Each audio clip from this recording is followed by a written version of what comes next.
चलिए फ्रेंड्स, तो आ गए हैं अब चौथे प्रश्न में। चौथा प्रश्न क्या है देखते हैं। 0.0999 को P/Q के रूप में व्यक्त कीजिए। क्या आप अपने उत्तर से आश्चर्यचकित हैं? तो सबसे पहले हम इसको 0.999 डॉट डॉट ये अनंत तक है, इसको हम P/Q के रूप में व्यक्त करेंगे। उसके बाद जो आंसर आएगा उससे हम देखते हैं कि आश्चर्यचकित हो रहे हैं कि नहीं हो रहे हैं। तो चलिए इसको P/Q के रूप में व्यक्त करते हैं। तो सबसे पहले x बराबर 0.999 डॉट डॉट इसको हम क्या कर लेंगे, मान लेंगे। तीसरे प्रश्न में मैं बताया हूँ, तो माना x बराबर 0.999 ये आपका समीकरण हो गया एक। अब देखिए, आप इसको ऐसे भी तो लिख सकते हैं 0.9 पे बार, बिल्कुल लिख सकते हैं। अब ऐसी कितनी संख्या है जिस पे बार है, तो एक है। तो हम दोनों पक्षों में यहाँ पे लिख देंगे, दोनों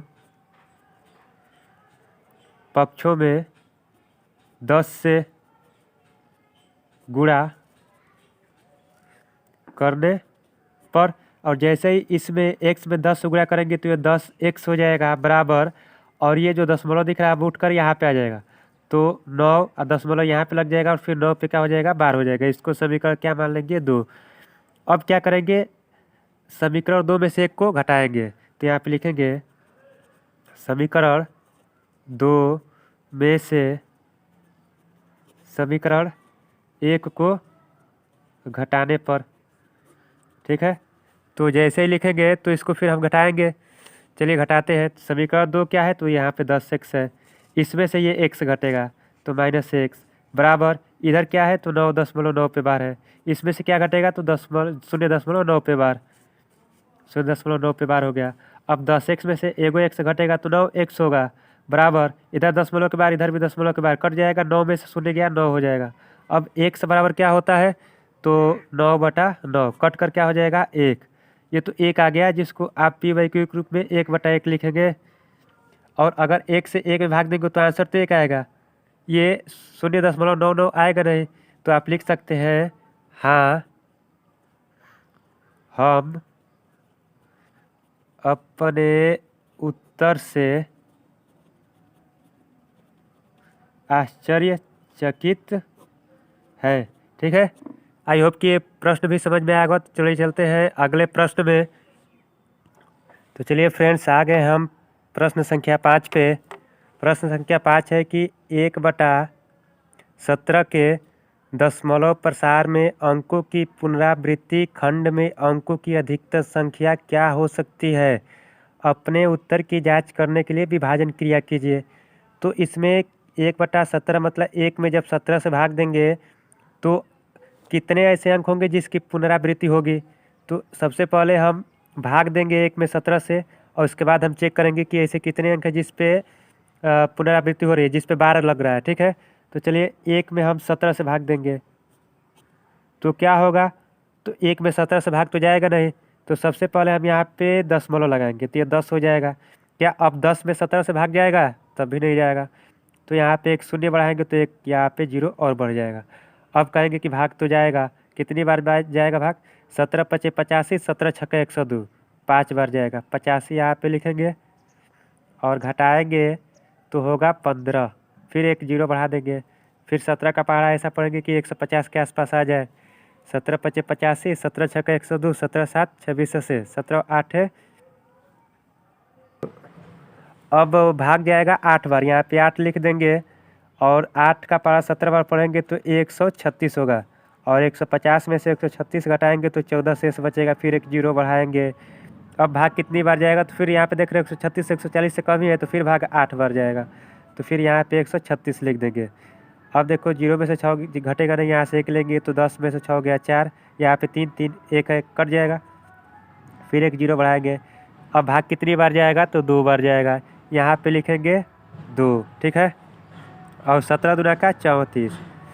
अब 40 में से 34 घटा तो कितना होगा, 6, फिर एक 0 बढ़ाएंगे। अब कितनी बार भाग जाएगा, तो भाग जाएगा 3 बार। कितनी बार जाएगा, 3 बार, यहाँ पे लिखेंगे 3। 17 × 51, अब 60 में से 51 घटा तो होगा 9। अब कितनी बार भाग जाएगा, यहाँ पे एक 0 बढ़ा देते हैं, तो अब भाग जाएगा 5 बार, 17 पचे 85, यहाँ पे लिखेंगे 5 और यहाँ पे लिखेंगे 85। अब 90 में से 85 घटा फिर हो गया 5, और फिर एक जीरो बढ़ाएंगे तो हो गया 50। अब भाग कितनी बार जाएगा, तो ये भाग जाएगा 2 बार, 17 दूना का 34, 17 तिया 51 हो जाएगा, तो 2 बार जाएगा, 17 दूना का 34, घटेगा तो होगा 16। अब कितनी बार भाग जाएगा, मैं 16 को यहाँ पे लिखता हूँ, ठीक है। एक जीरो बढ़ाएंगे तो हो जाएगा 160। अब भाग कितनी बार जाएगा, तो भाग जाएगा 9 बार, 17 नवा 153, घटाएंगे तो होगा 60 में से 53 घटा 7, एक जीरो फिर बढ़ाते हैं। अब भाग कितनी बार जाएगा, तो 17 तिया 51, 17 चौका और 61, 4 बार, बचेगा 2, फिर एक जीरो बढ़ा दो तो अब भाग जाएगा 1 बार, 17 हो गया, 3 होगा, फिर जीरो बढ़ेगा, 17 कभी 17, फिर 1 बार भाग जाएगा, 30 में से 17 गया 13, फिर एक जीरो बढ़ा दो। अब भाग कितनी बार जाएगा, जल्दी बताओ, 7 बार जाएगा, 7 सत्ते 49 के 9 और 7 4 11, 130 में से 19 घटाएंगे तो होगा 11, फिर जीरो बढ़ा दो। अब भाग कितनी बार जाएगा, तो 6 बार जाएगा, 6 सत्ते 42 के 2 और 6 कभी 6 6 4 10। अब 10 में से 2 गया 8, फिर एक जीरो बढ़ा दो, 80 हो गया। अब कितनी बार जाएगा, तो 4 बार भाग जाएगा, यहाँ पे लिखते हैं 4, 17 चौका और 60, अब बच गया 6, फिर जीरो बढ़ाते हैं, यहाँ पे 6 लिख देते हैं। अब कितनी बार भाग जाएगा, तो 17 दूना का 34, 17 तिया 51, 3 बार जाएगा ना, कितनी बार भाग जाएगा, सॉरी फ्रेंड्स यहाँ पे मिस्टेक हो गया है, 80 है, यहाँ पे 64 नहीं होगा, बल्कि 17 में जब 4 से गुणा करेंगे तो 17 चौका 68 होगा, और 80 में से जब 68 घटाएंगे तो 12 आएगा शेष, कितना आएगा 12। फिर यहाँ पे लिखेंगे हम 12, एक शून्य बढ़ाएंगे तो भाग जाएगा 7 बार, फिर 17 से 7 में जब गुणा करेंगे तो 7 सत्ते 49 और 7 4 11, 119, फिर 120 में शून्य से घटाएंगे, फिर एक आ गया। और देखिए फिर यहाँ पे शुरू में कितना था, एक ही था, फिर अगर भाग देंगे तो यही संख्याएं क्या होंगी, रिपीट होंगी, और आप देख रहे हैं कि भाग देने पे ये पूरी इस पे फिर क्या हो जाएगा, बार होने लग जाएगा, क्योंकि फिर दशमलव लगाएंगे, जीरो बढ़ाएंगे तो फिर जीरो बढ़ेगा, फिर 100 होगा, फिर वही क्रिया क्या होगी, यही रिपीट होती रहेगी। तो इस प्रकार आप देख रहे हैं कि एक में जब 17 से भाग दे रहे हैं तो 0.05, 8 8 2 3 5 2 4 1 1 7 6 4 7, ये इतनी संख्या क्या हो रही है, बार बार रिपीट हो रही है, तो आपका आंसर ये हो जाएगा, ठीक है। तो चलिए बढ़ते हैं अब अगले प्रश्न में। चलिए फ्रेंड्स, हम आ चुके हैं प्रश्न संख्या 6 पर। प्रश्न संख्या 6 है P बटा Q, जहाँ पे Q is not is equal to 0 के रूप की परिमेय संख्याओं के अनेक उदाहरण लीजिए, जहाँ P और Q पूर्णांक है जिनका एक के अतिरिक्त अन्य कोई उभयनिष्ठ गुणनखंड नहीं है और जिसका शांत दशमलव निरूपण है। क्या आप यह अनुमान लगा सकते हैं कि Q का कौन सा गुण अवश्य संतुष्ट करना चाहिए।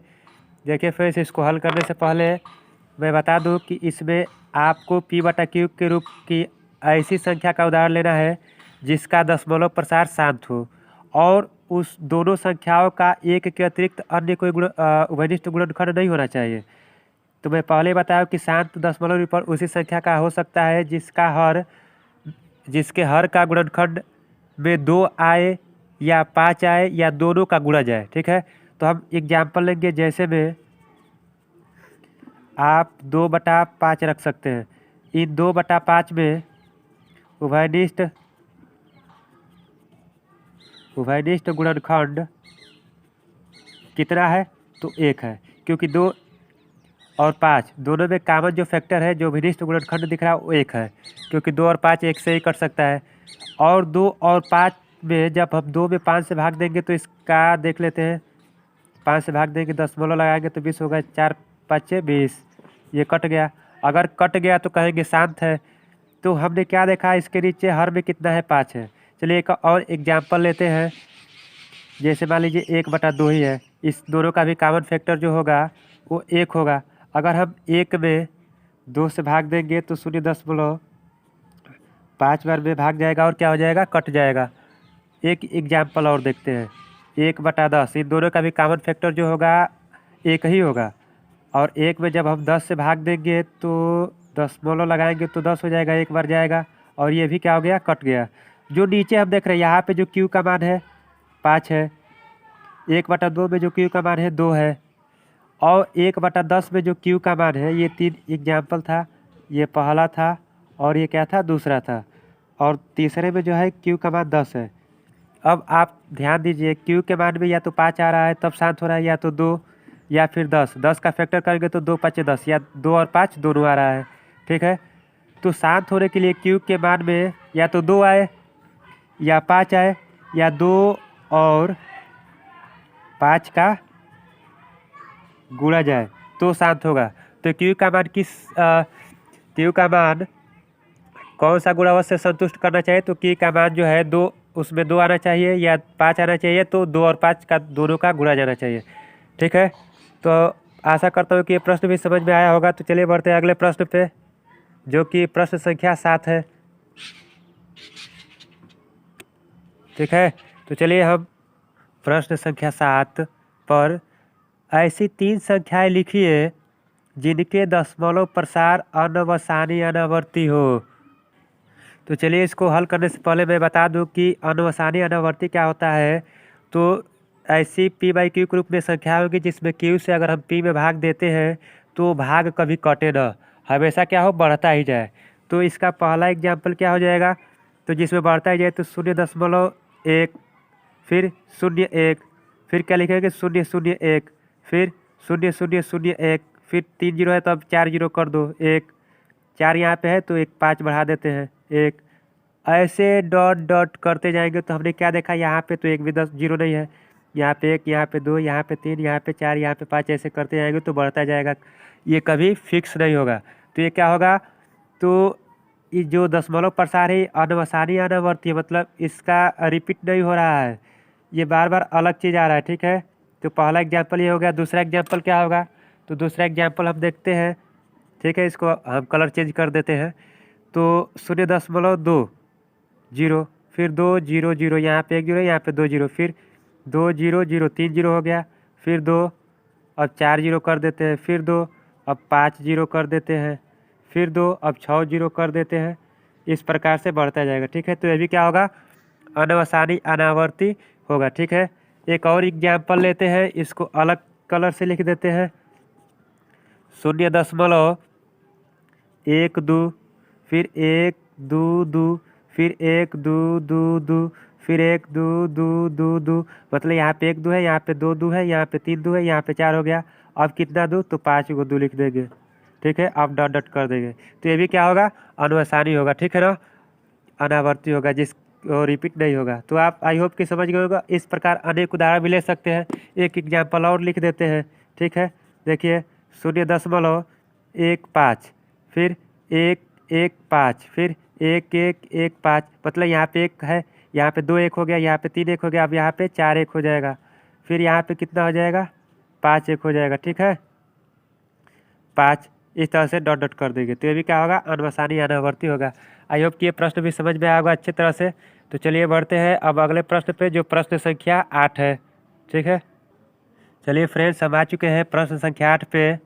जो प्रश्न संख्या 8 ये है कि परिमेय संख्याओं 5/7 और 9/11 के बीच की 3 अलग अलग अपरिमेय संख्याएं ज्ञात कीजिए। तो हम सबसे पहले क्या करेंगे, तो 5/7 को दशमलव के रूप में व्यक्त करेंगे और 9/11 को भी दशमलव के रूप में व्यक्त करेंगे। तो चलिए हम दशमलव के रूप में व्यक्त करते हैं। तो 5/7 का मतलब हुआ 5 में 7 से भाग है, तो 0 बढ़ाएंगे तो 1 जीरो बढ़ जाएगा, 7 7 49। ठीक है, 1 बचेगा, फिर 1 जीरो बढ़ेंगे तो 1 बार भाग जाएगा, 3 होगा, फिर 0 बढ़ेंगे तो 7 चौक 28, 4 बार भाग जाएगा। ठीक है, तो 2 30 में से 28 किया, 2 बचेगा। अब 1 शून्य और बढ़ाएंगे तो 70 का 21, 2 बार भाग जाएगा, तो 7 दूना का 14, 6 बचेगा। फिर यहाँ पे 6 जीरो बढ़ा देते हैं, 7 8 56, तो 5 6, फिर 4 बचा, 0 बढ़ाएंगे, 7 5 35, 5 बचेगा, फिर 5 आ गया ना, यानी कि फिर संख्या क्या होगी, रिपीट होगी। तो आपने देखा कि 5/7 बराबर कितना आ गया, तो 0.71428 ठीक है। अब हम ज्ञात करेंगे 9/11 में, मतलब 9 में 11 से भाग देकर कितना होगा दशमलव प्रसार उसका। तो चलिए भाग देते हैं हम 9 में 11 से। तो यहाँ पे मैं 9 लिख देता हूँ और इसमें भाग देना है किससे, 11 से। ठीक है, तो भाग देते हैं। यहाँ पे दशमलव बढ़ाएंगे तो 1 जीरो बढ़ जाएगा। तो 11 × 8 = 88, 8 बार। ठीक है, तो यहाँ पे 88 लिखेंगे और 90 में से जैसे 88 घटाएंगे तो 2 बचेगा, फिर 1 जीरो बढ़ाएंगे तो 1 बार भाग जाएगा। 11 कम 11, 20 में से 11 घटाएंगे तो फिर कितना बचेगा, 9। फिर बात तो वही आ गई, फिर 9 आ गया, फिर जो दशमलव बढ़ाएंगे, जीरो बढ़ाएंगे तो फिर इतना ही बार भाग जाएगा। तो यहाँ पे इसका मतलब इस पर क्या हो जाएगा, बार। आपने ये देखा कि जब हमने 5 में 7 से भाग दिया था तो आया था 0.71425 इतना आया था। और जब हमने 9 में 11 से भाग दिया तो यह है 0.81 और इस पे बार, और इस पे भी क्या है, बार है। तो हमको क्या ज्ञात करना है, तो इसमें 3 अलग अलग अपरिमेय संख्या है। तो पहली क्या हो जाएगी, इसके और इसके बीच में। देखो यहाँ पे 7 1 है यानी कि 71 समझो, यहाँ पे 8 1 है यानी कि 81 है। 71 और 81 के बीच में तो अनंत अपरिमेय संख्या हो जाएगी। हमको केवल 3 ज्ञात करना है। तो 3 क्या हो जाएगा, पहला क्या होगा इसमें, तो आप यहाँ पे देखिए 71 है, आप यहाँ पे 0.72 लिख दीजिए। ठीक है, 7 2 2 बढ़ा दीजिए, फिर 7 2 2 2 3 2 हो गया, फिर 7, यहाँ पे 4 2 कर दो, डॉट डॉट। ये आपकी पहली अपरिमेय संख्या हो जाएगी। दूसरी क्या होगी, तो दूसरी यहाँ पे लिख सकते हैं 0.75। ठीक है, एक 7 है, फिर यहाँ पे 2 7 कर दो और 5 लिख दो। ठीक है, अब 2 7 हो गया, फिर अब 3 7 लिख दो, फिर 5 लिख दो, फिर 4 7, फिर 5, फिर 5 7 कर दो, फिर 5, ऐसे डॉट डॉट कर देंगे तो ये तीसरी अपरिमेय संख्या हो जाएगी। चौथी क्या होगी, दूसरी हो जाएगी। तीसरी क्या होगी, तो तीसरी के लिए भी आप 0.78 कर दीजिए, फिर 7 8 कर दीजिए, फिर 7 8 कर दीजिए, फिर 7 4 × 8 लिख दीजिए, फिर डॉट डॉट लिख सकते हैं। तो तीसरी अपरिमेय संख्या हो जाएगी। ठीक है, बिल्कुल मतलब कोई संख्या रिपीट नहीं हो रही। देखो यहाँ पे 1 2 है, यहाँ पे 2, यहाँ पे 3 2 हो गया, यहाँ पे 4 2, यहाँ पे क्या है, किसी को भी यहाँ पे 1 7 है, यहाँ पे 2 7 हो गया, यहाँ पे 3 7 5 एग्जैक्ट जैसे कि है वैसे ही है। अब यहाँ पे 7 8 है, 7 8 हो गया, 7 8 हो गया, ऐसे बढ़ाते जाएंगे तो अपरिमेय संख्या ही होगी।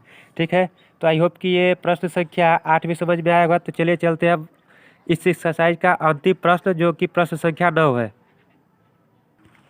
चलिए फ्रेंड्स, आ चुके हैं इस एक्सरसाइज का अंतिम प्रश्न, प्रश्न संख्या 9। पढ़ते हैं, बताइए कि निम्नलिखित संख्याओं में कौन कौन संख्याएं परिमेय और कौन कौन संख्याएं अपरिमेय है। तो इसमें पहला देखिए लिखा है करणी में 23। मैं पहले ही बताया था कि करणी की जितनी भी संख्याएं होती है सब अपरिमेय संख्याएं होती है, किसको छोड़कर, तो जिसका वर्गमूल निकल जाए। क्या 23 का वर्गमूल निकलेगा, नहीं निकलेगा। तो ये करणी में है तो क्या हो जाएगी, अपरिमेय संख्या हो जाएगी। ठीक है, ये करणी में 225 है, ये भी करणी में है, तो कहेंगे क्या ये भी अपरिमेय संख्या होगा। तो मैं बोला हूँ कि जिसका वर्गमूल निकल जाएगा वो परिमेय संख्या हो जाएगी। 225 का वर्गमूल 15 होता है, तो इसका वर्गमूल निकल तो जाएगा 15, इसलिए ये क्या हो जाएगी, परिमेय संख्या हो जाएगी। ये 0.3796 ये एक निश्चित सीमा तक जाकर कट गया है, इसलिए भी क्या हो जाएगी, परिमेय संख्या हो जाएगी। ठीक है, अब ये देखो 7.478478 डॉट डॉट, और जिसमें डॉट डॉट लग गया इसका मतलब क्या हो गया, अपरिमेय संख्या हो गया। ठीक है, जिसमें डॉट डॉट लग गया हमेशा आप अपरिमेय संख्या ही समझिएगा। और इसमें भी क्या लगा है, लास्ट तक डॉट डॉट लगा है, तो ये भी क्या हो जाएगी, अपरिमेय संख्या हो जाएगी। ठीक है, तो आपने क्या देखा, इसमें जो पहला है और जो चौथा है और जो पांचवा है, ये पांचवा है, ये तीनों क्या है, अपरिमेय संख्या है। और दूसरा और तीसरा ये क्या है, परिमेय संख्या है। ठीक है, आई होप कि इस एक्सरसाइज का प्रत्येक प्रश्न अच्छे से समझ में आया होगा।